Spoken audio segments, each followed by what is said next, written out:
So, Nick, I'm really excited about this. This is just on a personal note, very quickly.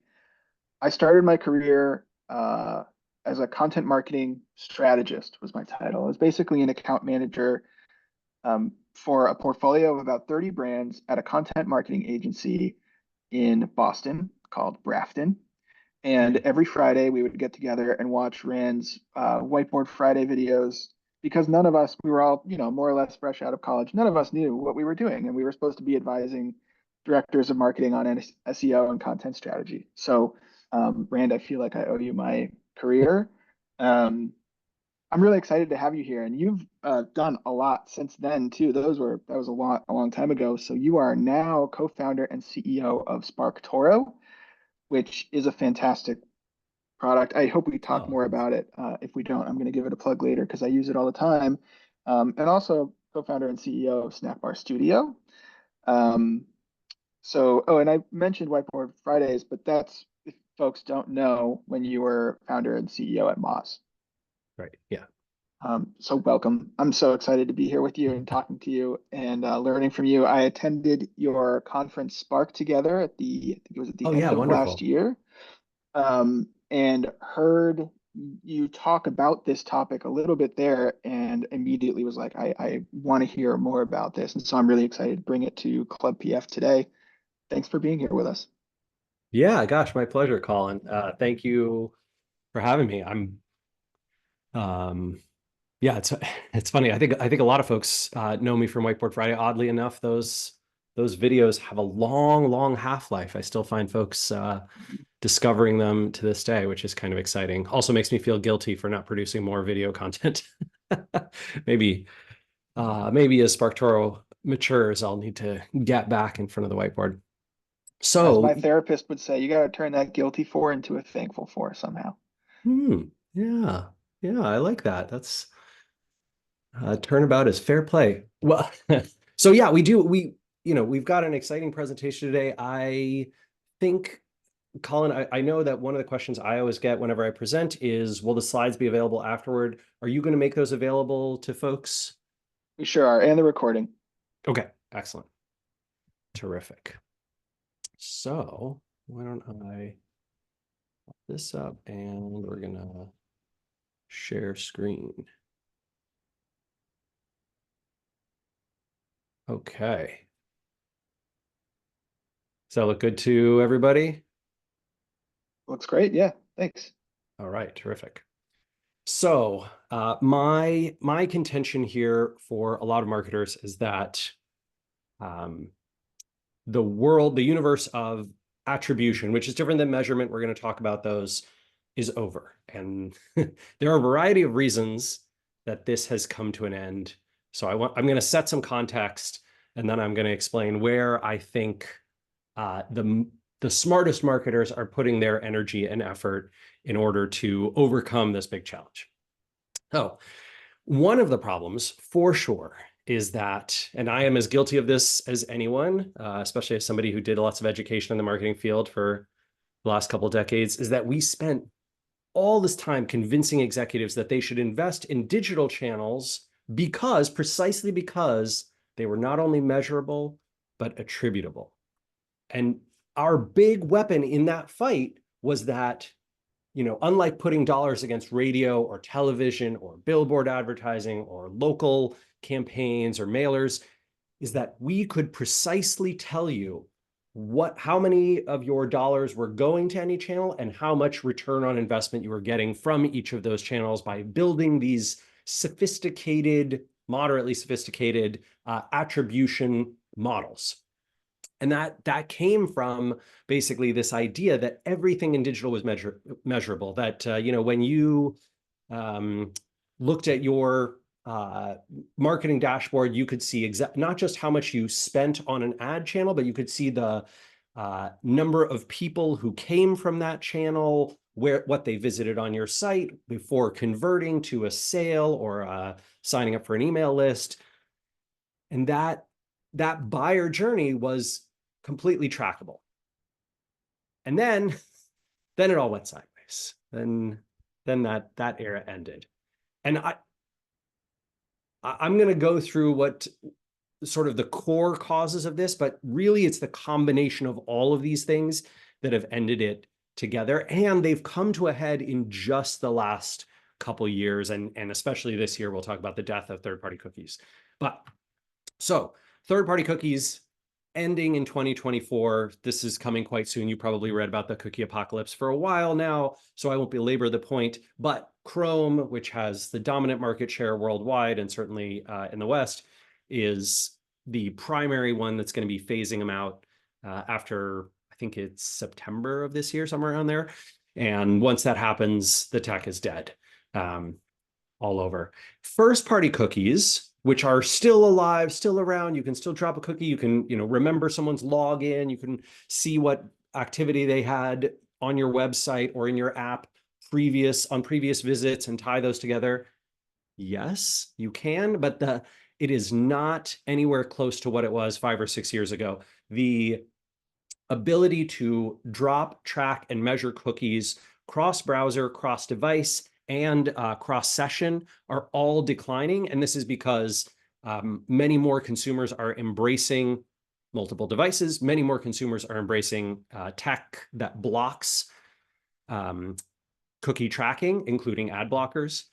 And when this happens, right, when you lose 20, 30% of your ability to, build a sophisticated sort of or accurate model of visitor traffic representation, most of these attribution models collapse. They can't survive the loss of about more than about 30 or 40% of accurate, tracking systems. And that makes sense, right? Because the model is built on, okay, we got 600 visits or 600 sales. 100 of those sales came from this particular channel in this particular week, and they had these previous activities. But if that becomes 20 or 10, it just doesn't work out. So ad analytics blockers, those multi-device journeys, right? 20% of all browsers in the world blocking Google Analytics tracking, way higher in tech-savvy sectors. Most of you listening to this probably have some form of blocking system. And ad blockers aren't just blocking ads, they also block tracking techniques like we've talked about. I am essentially saying, I think you can forget about tracking an individual pre to post login, which means the sophistication level that you could have in the past around saying, oh, this content was consumed by people who eventually became these customers is mostly gone. You can only really do that realistically post login, meaning you have to capture someone's whatever email and password. You have to get them to log into your system before you can do it, which means you really don't know what top of funnel looks like. You barely know what middle of funnel looks like. You only could realistically, the only part of the funnel that's attributable is the bottom of funnel. Turns out digital ads, quite good in that sector, and all the awareness, SEO, content, PR, email, all that stuff often sits above that. If that weren't enough, we have a bunch of new privacy laws. Many of us are probably in the United States right now, and what's possible and legal here, which we often think of as like where the web is at, is not possible or legal in nearly any other jurisdiction. You go to Germany, you go to France, you go to Italy, you go to Vietnam or Singapore or Indonesia or Australia or New Zealand or South Korea or China, and the types of tracking that's still possible in the United States, not possible in these places. So this cuts off a huge additional number of your potential trackable, measurable audience. And technically, Google Analytics is sort of still legal in the EU, but realistically, it's so complex to set it up that almost no one is even able to use that technology, which means the only thing they're really measuring is what we got from old log files, right? Like we had this many visits to this page, this many requests from this many browsers. Were they real browsers? We don't know. Let's come to the culprits here, the causes of many of this pain. I bet a lot of marketers, well, those of you who watch Whiteboard Friday probably didn't forget, but a lot of marketers have probably forgotten how easy it was to attribute organic content back in the day. A ton of this was through SEO. You used to be able to see every single visitor what they searched for in Google before they clicked on your link and came to your website. And with that data, you were able to reverse engineer, hey, these keywords are really valuable for me, these are not. This is how many people, this is where the demand is coming from, this is what from my site is ranking for which other keywords. It was a beautiful age, right? We had this data from 1997 to 2015, 14, 15, gone, gone, right? And that that ability was incredible. In 2023, Google sort of learned, especially post-pandemic, that their monopoly power was so untouchable that they could shrink the share of searches that result in a click and still make enough money, still make more money through advertising dollars. They essentially answer so many user queries right in the search results now. And of course, search generative experience, which supposedly will roll out at some point, is going to do this even more. So the reality is, yes, advertising clicks are still technically on the rise slightly, right? The compound annual growth rate is not super high anymore. Google's essentially plateauing as a business, which is why I think they're doing more extraction of value on their existing tech versus trying to, innovate and invent new things. This is a big part of why all these big tech companies are doing layoffs. Percent of clicks on organic is declining. Keyword data is hidden. Good luck tracking any visitors unless they're logged in to your site. And the percent of searchers who are satisfied by whatever Google surfaces keeps rising. So, there have been a lot of arguments that like, oh, Google's getting worse, but user satisfaction as measured by Google sort of saying, oh, this person searched for this keyword, then they didn't search anymore because they were satisfied by an answer. That's as high as it's been. Google also, on the advertising side, is doing this really sketchy stuff. I'm sure you've read about or heard about Performance Max or PMax campaigns, and how manipulative and problematic those are. That is only getting worse. And the net here is that this is not just Google. This is going to be Apple, Amazon, Facebook, or Meta. All the advertising platforms are essentially switching from a more granular, you can see all the data, you sort of know, which sites or which YouTube channels or which Facebook pages or the demographics of people who saw your ads, to a world that is much less granular, to a world that cuts attribution models. You can see this in Google Analytics, right? They now only have the two that make Google ads look the best. And this willingness to literally make search results worse in order to sell more ads, which again, value extraction. This was surfaced by the Department of Justice's, the United States Department of Justice, is suing Google for abuse of monopoly power. And this was disclosed. This is an email from the head of ads to the rest of the team, including the C-suite at Google, saying, hey, people, do you want to get your short-term bonuses? If so, you need to roll back this improvement to search results because the ad clicks are dropping. And what happened? Of course, they rolled it back, right? Everybody wants to get their bonus. So, all right. So beyond search, though, this is happening in social too. I'm sure you've noticed this. If you log into your analytics, you can see that 76% of all visitors, or whatever, some huge number, come from direct or type in. How is that possible? When I look at the URLs, did somebody really type in 0-click-content-the-counterintuitive? No way. Impossible. That's not being bookmarked. What's really going on here? Well, we ran an experiment, and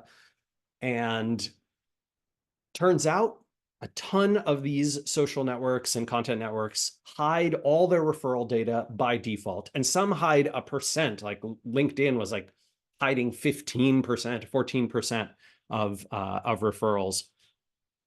There's not, I don't think this is wise, by the way. I think that TikTok would do better if they told websites, hey, this traffic came from TikTok. But instead, if you look in your referrals, you're not going to see any TikTok at all, because TikTok intentionally hides and obfuscates the referral. This is same story with WhatsApp and Discord and Mastodon and Slack, all those B2B communities in Slack that are sending, your SaaS and software customers traffic. you're never going to be able to see it or measure it. You can't build attribution around it because it's completely missing. So, there's a blog post on our website about, dark traffic as it comes from different social networks and the percent with attribution, the percent that are attributed to direct that you can check out. But huge problem, right? Massive issue.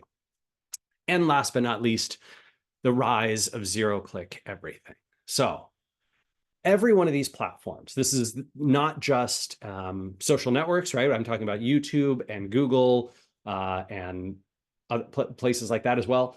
But all of these places that have links out, that the algorithm prioritizes native content, meaning Google is going to put Google's answer to your search query above everything else, the one that has the sort of rich snippet that requires no click.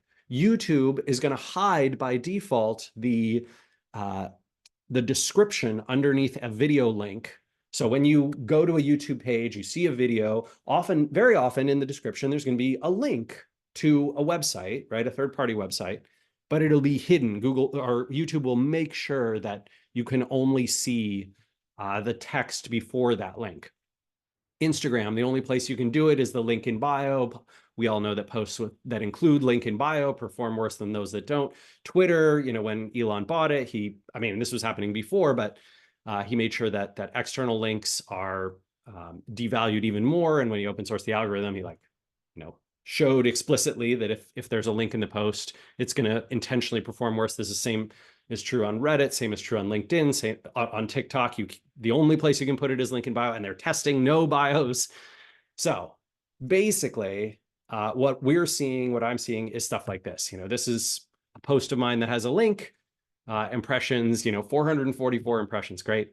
This one has no link, about 10x, right? 10x the reach, 10x the engagement, because the platforms don't want you to link out. They want to keep all the traffic on their site, right? Every platform is all about not letting people leave. And, TikTok hiding the user's link in the bio as a test, just getting even worse. Okay. So I ran through a whole bunch of things that are nightmarish for anyone who wants to do measurement in marketing. But this is my core contention, which is in 2013, it was challenging, but possible to build a sophisticated attribution model and make your digital marketing investments intelligently based on that. And in 2023, you can still measure a lot of this stuff, right? You can measure like, oh, I have this many new followers on TikTok, or I had this much engagement on this LinkedIn post, or we think that this many people searched for this Google keyword and I rank number 4 for it. Like, you can measure, but you cannot build a realistic attribution model. Anyone who tells you that they've got a great attribution model beyond people who just are trying to attribute their big tech ad spend and are spending $100 million plus a year so that they've got a sizable enough cohort to measure, I don't believe them at all. I don't think it's realistic. I have never seen. I've given this presentation a few times. People have come up to me afterwards and been like, "Let me show you what we're doing," and I don't buy it. It doesn't pass muster. So let me be clear before you are like, "Oh my God, why are we even measuring anything?" Like, we can't. Measurement and attribution are two different things. So attribution is, I see this ad while I'm scrolling Reddit. I visit the website. I reach a call to action. I complete that action, and the analytics of what's this company, Clay, right, of clay.com tells clay.com Reddit was responsible for this purchase, right? Not just the visit, but the purchase. Or they're like, hey, we've seen this visitor 4 times in the past. We're going to give 25% of the credit to the Reddit ad. Or we've got a weighted model. We're going to give 40% of the credit to the last click. Or the weighted model starts at the beginning of the journey, so we're giving 10%, whatever the model is. Measurement is entirely different. Measurement is HBO runs an ad, right, for Last of Us on, it's now called Max, isn't it? Why'd they get rid of the brand name everyone knows for the thing that we all associate with? Do you have this association too, Colin? Whenever I think Max, I always think Skinamax from like the 90s. Yeah. And also, it used to be called HBO Go. So this is like the second or third time they've changed and relaunched this app, and it's exactly the same user experience. It doesn't make any sense. I mean, the only thing that they changed is you don't automatically log in again. You have to like reset your credentials on your television every time. It's real annoying. Yeah. So HBO, I'm going to call them that, run this ad for awareness. They get stats about how many people saw it. This is how many views the ad got. This is how many hovers it got. This is how many clicks. This is how many people watched the trailer. And then they can compare that to the ads they've run for their other shows. So Last of Us versus Distant Lands or Harley Quinn or Flight Attendant or whatever shows they've got. Historically, we called these vanity metrics because they did not tie directly to dollars, right? You could not say, oh, well, that's, it's that many clicks. That's 11% higher than what we saw with, Harley Quinn or whatever. But what's the money? Like how many people bought because they saw this ad? You can't prove that. The answer is we don't know how many people bought because of this ad. We only know the people who saw it. Measurement is not attribution, and it doesn't try to be. I think the problem with attribution is that it's faking science, right? It's saying, hey, this thing is true based on a theory of how we think, human models or human beings work. And well, gosh, if I hadn't seen that Reddit ad, I would have not converted, but 9 out of 10 people who saw it would have converted.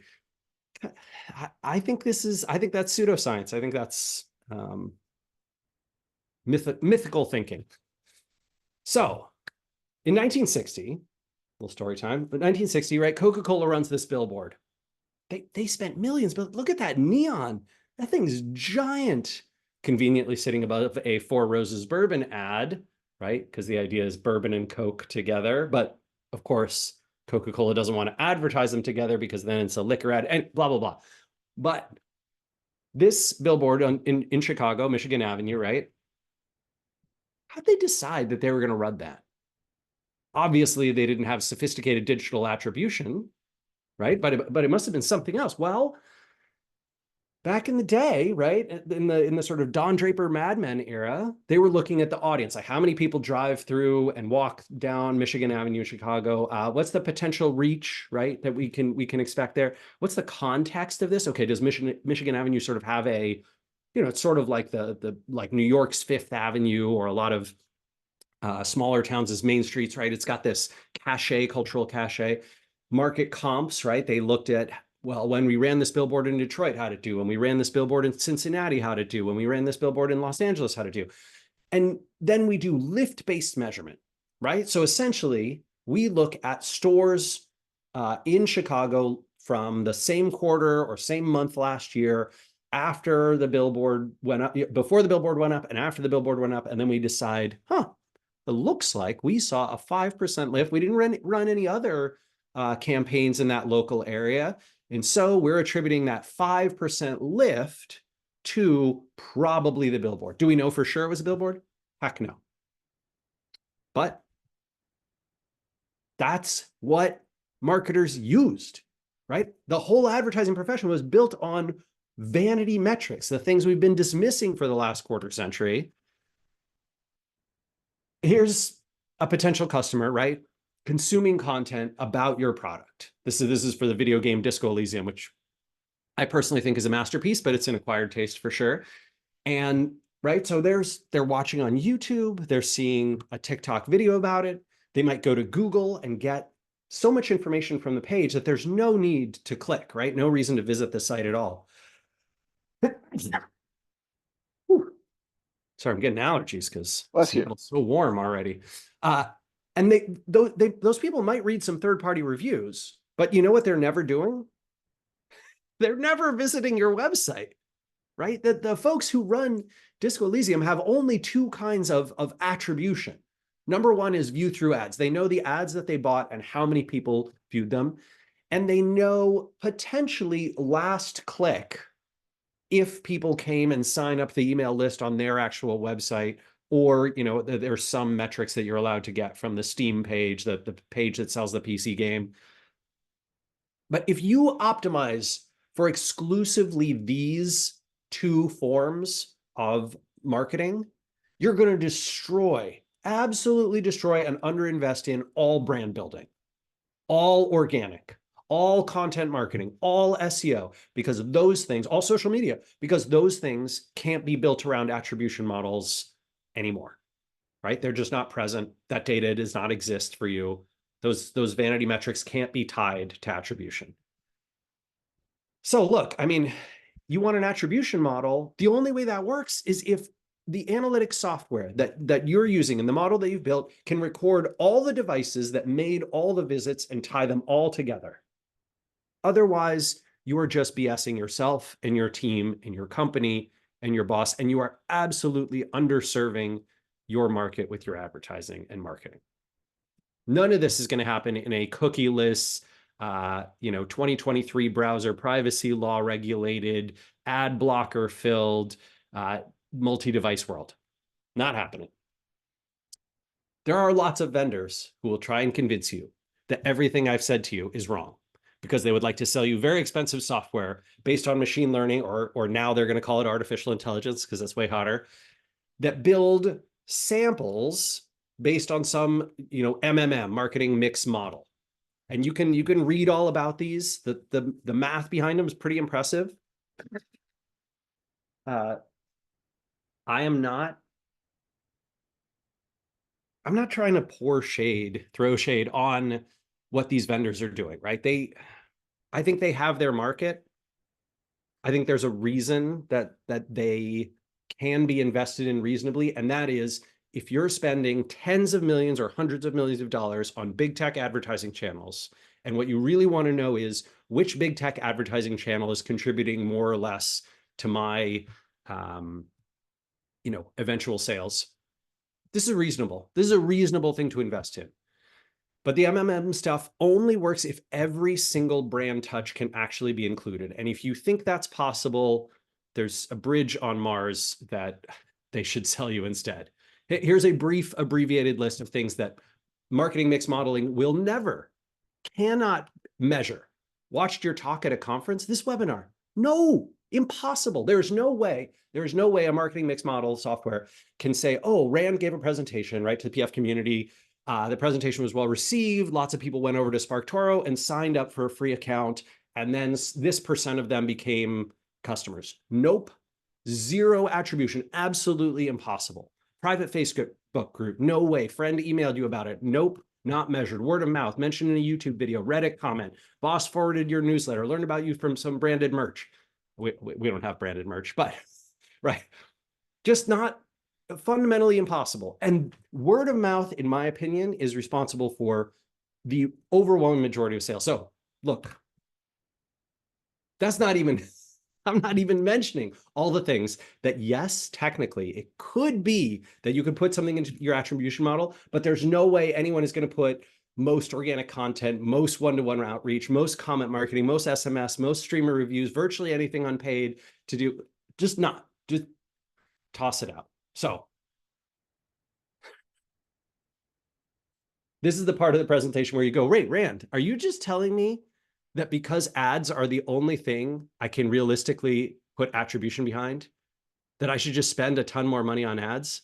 Yeah, of course. You know me. I love digital marketing going entirely to Google and Facebook's bottom line. That's exactly what I'm going to tell you to do. Oh, all right. In case you don't believe me, look at all these companies that put hundreds of thousands and millions of dollars into these channels and then pulled back on them, right? eBay, tens of millions of dollars. Uber, $100 million. Chase, running ads across hundreds of thousands of sites and then 5,000. Procter & Gamble seeing lift when they pulled back on their big tech ad spend. These are not folks who don't have the sophistication or the marketing mix modeling software or the teams of analysts and data scientists, right, putting stuff into this. What could possibly be going on? How could it be possible that by pulling back on big ad tech spend, they are seeing improved results over and over again? This is probably the most famous one a couple of years ago, right? Brian Chesky talking about how they pulled all their spend and saw the same traffic. And there's the New York Times from last year reporting that, yes, indeed, that is what happened. You can see it in their numbers. I'm going to explain this through a little parable. And then I'll give you some tips and tactics that I recommend, and we can do some Q&A. So woman this is in Milan. She owns the Pizzeria Sabia. And she's like, gosh, I'd love to sell some more pizzas, right? Everybody loves a good pizza, but my business is not as robust as it could be. So she hires 3 little neighborhood scamps, right? These teenagers to go run around and pass out flyers with discount codes, right? It's got like, 25, 30% off a pizza. She's got a green flyer. She gives to one kid a red flyer and a white flyer. And a month later, she looks and she's like, wow, like 40% of my receipts are coming from that kid with the green flyer. Like the green flyer is just boosting business so much. This is incredible. You know what, kid, you're hired. The other 2 scamps run along. And then 6 months later, she talks to her accountant, and her accountant's like, well, business is up a little bit, about 8%, 9%. But because of the discount code, so many of your existing customers using the discount code that, your total receipts are actually down. The woman's like, how could that be? Doesn't make sense. The restaurant feels busier. Maybe it doesn't feel as busy as I thought, but gosh. So what does she do? She puts on a disguise. She follows the kid out of the pizzeria and she sees what he does, right? And what does the kid do?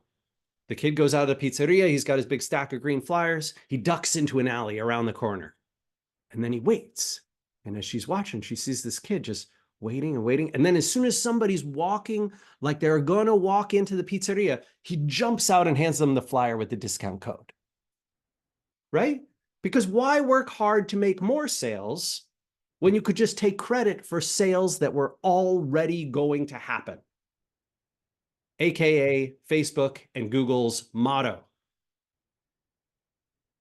The hard to swallow pills here, my friends, is that the best marketing opportunities are the least measurable.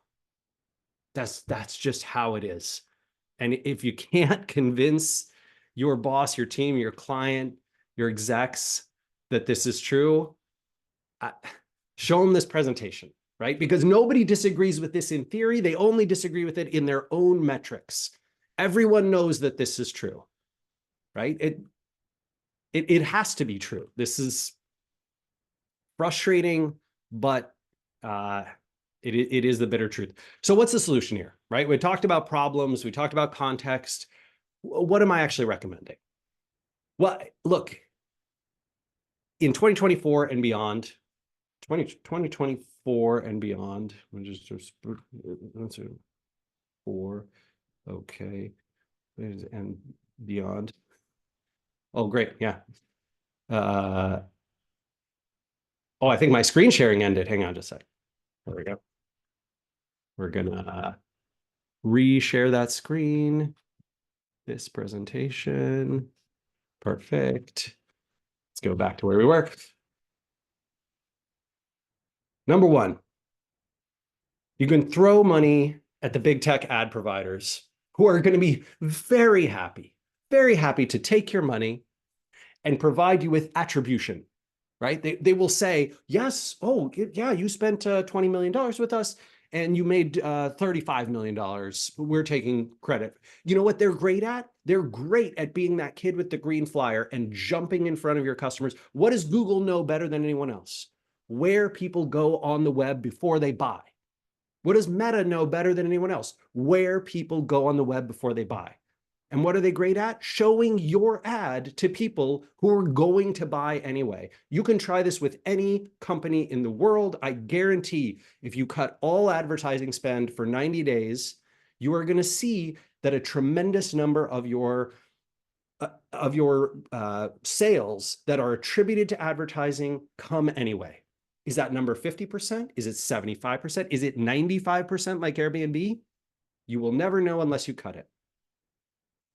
The second thing you can do, your second option, is build a hard to measure dashboard, right? That infers lift from channels, sort of that Mad Men, Don Draper, Chicago, Michigan Avenue thing that we talked about, where you are testing different campaigns and you're watching the lift that you see from that, and you're investing in them one by one, geographically or time series based. 20th century style measurement, right? Old school. And number 3, conceivably, you can just measure the big stuff. Traffic, conversions, revenue, ignoring almost everything else. and investing in creative, hard to measure, but vanity metrics lifting channels and tactics. This works. It's actually what we do. So, you run these big tech ads. Some of them are probably going to work fine for big brands, but if you're trying to grow a brand, I don't believe in these. I don't think small and medium businesses, challenger brands benefit. If you're going to test it, at least test shutting it off. That is my one big pitch, huge pitch. Second, you can do this hard to measure dashboard thing, right? So across all these channels, there are ways to measure each one's potential, not return on investment, but vanity metrics sort of model, and then build a model of your own, right? You can build something like this that says, oh, okay, on brand interest stuff, this is what it was like in July. That turned into this in August, that turned into this in September. What kind of lift did we see? How many more customers did we get? All of that. And a few software companies are building products like this. This one is from Brand Ops, which I think is actually quite good if you need a kind of high quality measurement dashboard as opposed to attribution dashboard. I think they've got a nice solution for you. And option number 3, you measure the big stuff and ignore the rest. You almost every marketer hates this part, but at SparkToro, we don't just reject attribution. We sort of ignore most measurement entirely. We built this dashboard. I ran it for a few months and I was like, this is not worth it. It's so much energy and effort to measure the stuff. Properly testing and measuring, properly building models is so costly, so time intensive that it is more worthwhile to waste a big portion of my marketing effort. I would rather waste money on the channels, waste money, sorry, not digital advertising, but waste organic effort, right? And my time, Amanda's time, doing things that, well, we thought this was going to work, but it turned out it didn't work. I am happy to throw an hour at, a podcast recording that ended up only reaching 50 people and it wasn't our core audience. That's fine. I'd much rather do that than waste 100 hours building this dashboard or hiring a full-time data science person and a full-time measurement person and waste a ton of Casey, my CTO's time, building all these, measurement tactics into our platform, adding a bunch of stuff. What we do is we find sources that reach our audience. We try to provide unique value. We hopefully wow that audience and then try and bring them to our site, right? So like, when I do that podcast, I'm asking, hey, go check out SparkToro if you want to try the free audience research tool, and then hopefully turn their audience into our audience.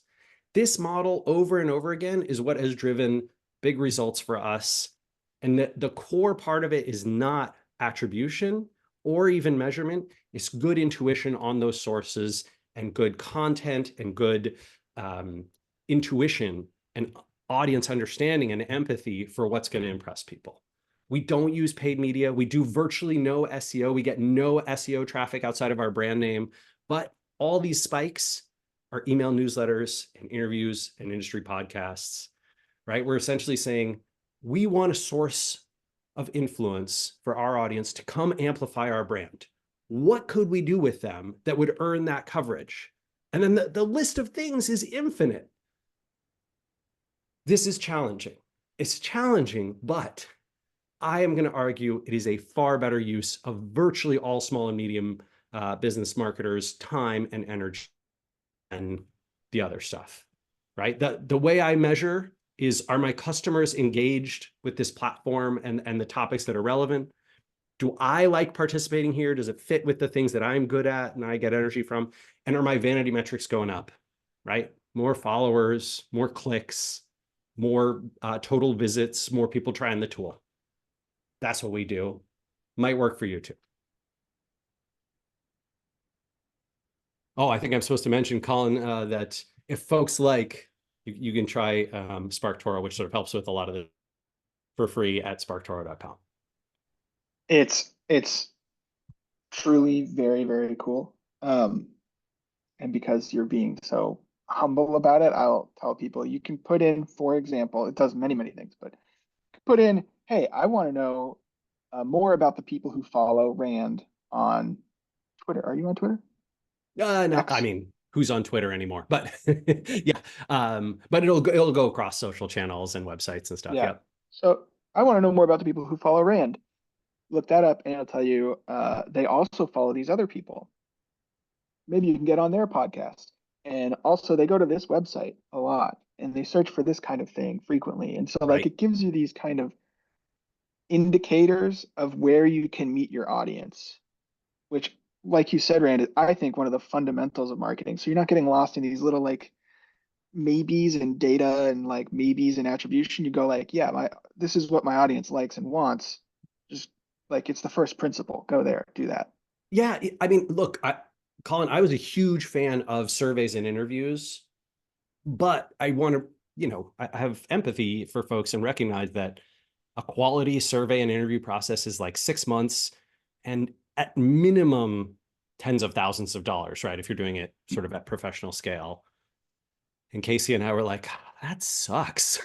Like, that process sucks. Could we just do, for the whole internet, that core process for marketers, like tell people what YouTube channels does your audience follow, what podcasts they subscribe to, what email newsletters are they subscribing to, what websites do they visit, what keywords do they search for, like as opposed to having to sort of one by one tease that out of from surveys and interviews, which have accuracy problems too.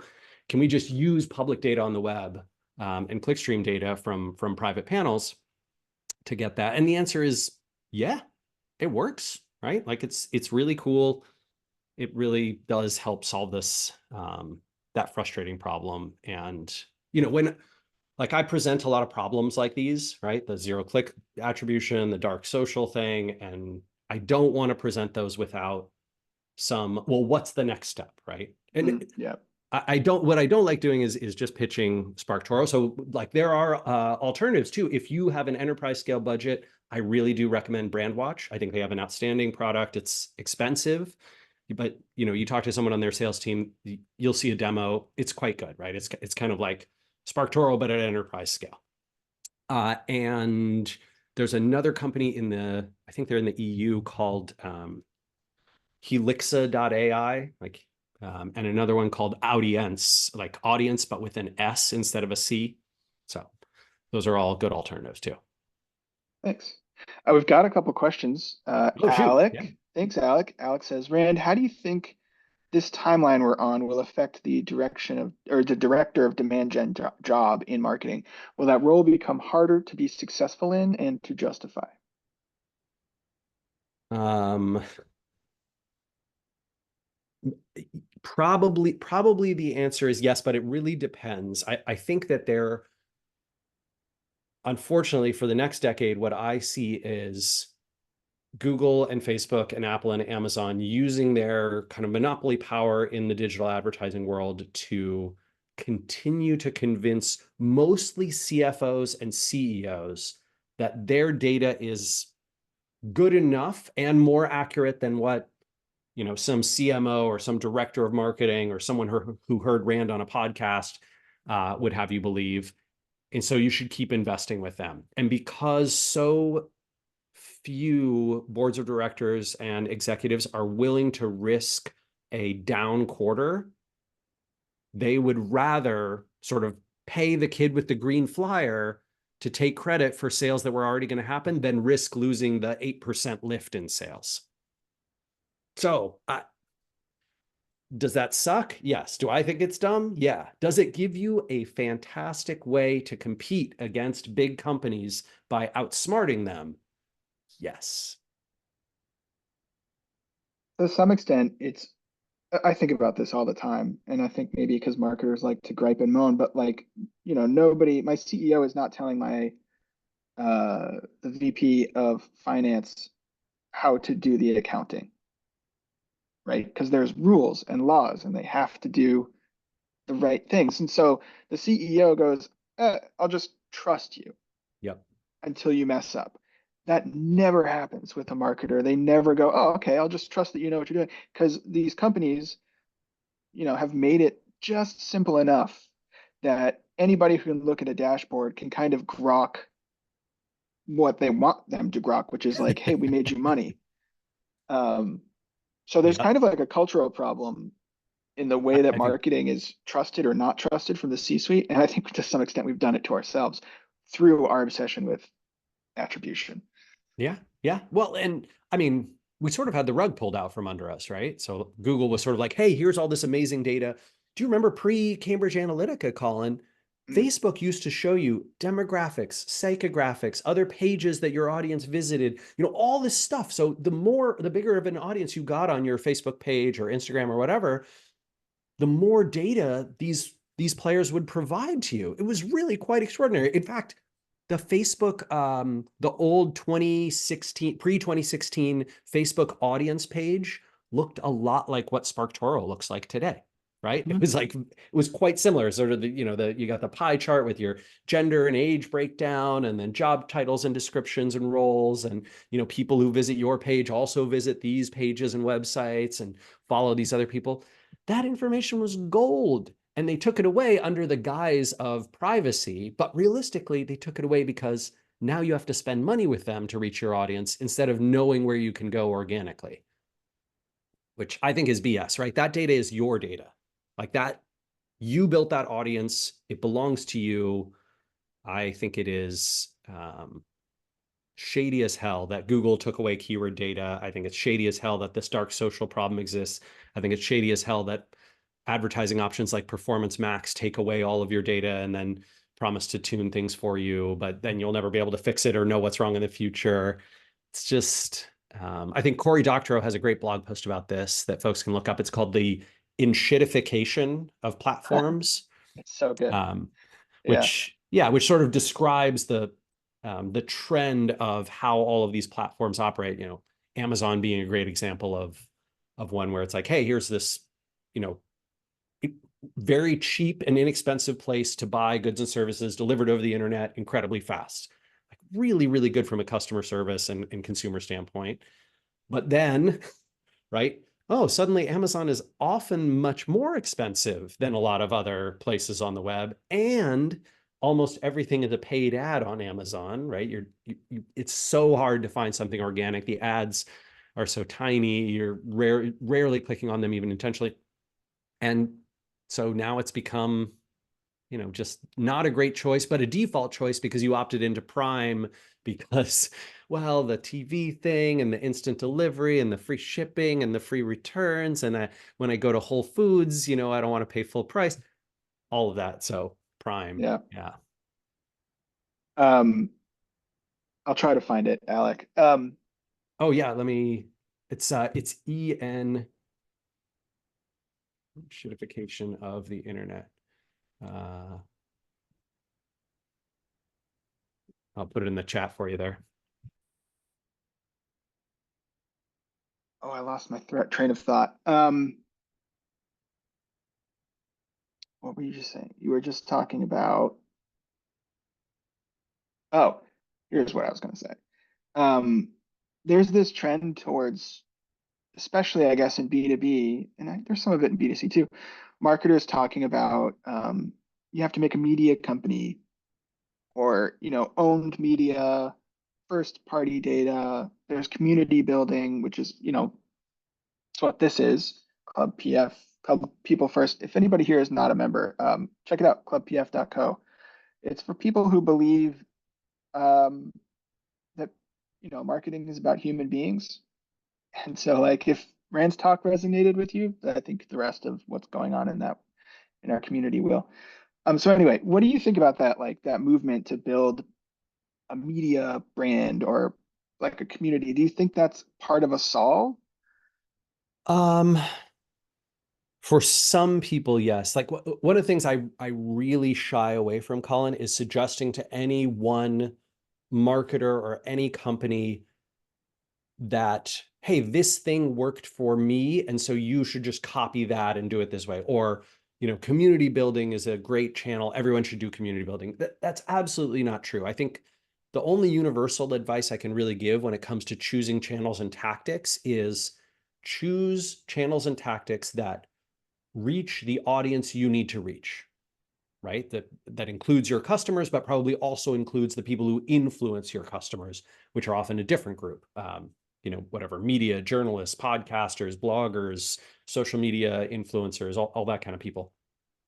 And then choose channels and tactics that you are uniquely good at, right? Like Mhm. you have some strength there. You can provide unique value that other people who are playing in that space cannot provide. So maybe that's, you're really great at data journalism. And so blog posts and PR is terrific. You're really good at community. And so building a community is, a good opportunity, as long as the people you're trying to reach are people who would actually enter a community. And then the third one is do things that you personally enjoy doing and get energy from, because I have never seen it happen. I've never seen a marketer or a founder who's like, ugh, I hate Instagram so much, but gosh, I'm really good at it. Yeah. Nope. Nope. That's not how it works, right? So if you want to find the channel and tactic spread that, or structure that I recommend, it's sort of hitting all three of those notes. Um, that's that's very different from recommending like everyone should XYZ. Yeah, there's this thing that I was just talking about with somebody on LinkedIn yesterday where you get the CEO who like constantly forwards you stuff your biggest competitor is doing and says, "Why aren't we doing this?" And like, what do you say to that? And it's because they're doing it. Like we're better at this other thing. There has to be like a good answer for that. And a lot of marketers aren't prepared with a good answer. They go, "Oh, I'm sorry," and then they start doing it. And that's Yeah, not it's not the right thing to do. absolutely agree. I mean, I think that the power of focusing on your unique value and what you're good at, and then you can, right? Like there's things you can learn from competitive intelligence and looking at competitors, and your CEO forwards you that thing, and you're like, oh, well, we shouldn't do that exact thing because we hate that channel. That channel doesn't work for us, or it's not part of our mix, hasn't performed well for us, whatever. But we can take the intuition of using, this sort of whatever ideation or emotionally driven ad or whatever, and do that in the channels and tactics where we're good at, right? And so then you sort of are like, oh, great idea, boss, I'm going to apply that to the thing that we do well. As opposed to being like, oh yeah, I'm just going to go and jump on this hype train. Yeah. Yeah. It's the hedgehog concept that I Right, took. I exactly. learned it from Jim Collins. Yeah. I Um, think there was a great question that did I skip something? uh how do you justify the Oh, spend? This is Bethany. from, I think, is this from Bethany? Yeah. How do you justify the spend to a board with the attribution, without the attribution or measurement? For, i.e., when they say, if you can't tie these marketing activities directly to a sale, why wouldn't we just invest in more sales folks? So I think this is the core, like the reason this presentation exists, right? That all of this, hey, let me set the context for you. Here's all the reasons why attribution is sort of BS anymore, all of that.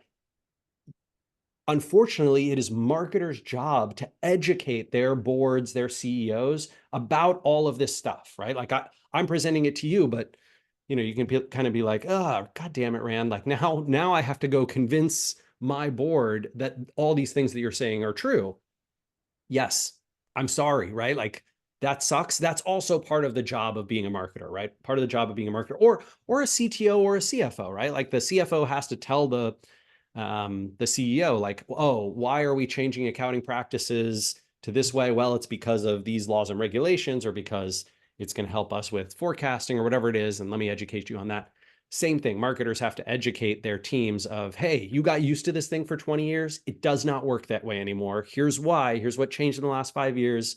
Here's what's about to change with third-party cookies. Here's what happened when all these companies cut back on their spend, right? So let's think about how we invest in marketing in a different way. I really do apologize that sits on the shoulders of ordinary marketers. I wish I could personally get in front of all your boards of directors and be like, hey, it's like this. But maybe the recording will be helpful to folks. I think it's especially hard in B2B because in B2C, you can do the test relatively easily. Shut off your ads for even a week and you'll see whether they were giving you lift or not. Maybe not. Yeah, I mean, I Uh, usually I usually recommend at least a month or a month. quarter. Um, and that is because I think one of the realistic counterpoints to, shut off your digital ad spend and, see how many sales continue to come in is that two things are true. One, advertising can speed up or slightly accelerate the journey. So for example, let's say someone was going to buy your software or was going to buy, your new book, but you shut off the ads. And so instead of them buying it in 7 days after they first learned about it, it took 14 or 21 or 3 months. This, that can happen, right? And so you're essentially you're trying to see a longer term trend with the shut off in advertising rather than just the one-to-one measurement, because we do know that advertising can, accelerate a sale that was going to happen. And there's also the brand effect, right? So Yeah. some advertising is not just transactional, but brand advertising. I would argue that most digital marketing, digital ad spend, a Google ad, a Facebook ad, are not brand. They are action driven, not awareness driven. So your mileage may vary. I think it's reasonable to have counterpoints around that. Mhm. Makes sense. That's time. Thank you so, so much. You've been so generous to come and share your thoughts and arguments with us that it's now our burden to carry back to our C-suite and board. You're If welcome / I'm sorry. um, people follow Rand, go check out SparkToro. You will not regret it. And we'll see you around in Club PF. Thanks, everybody.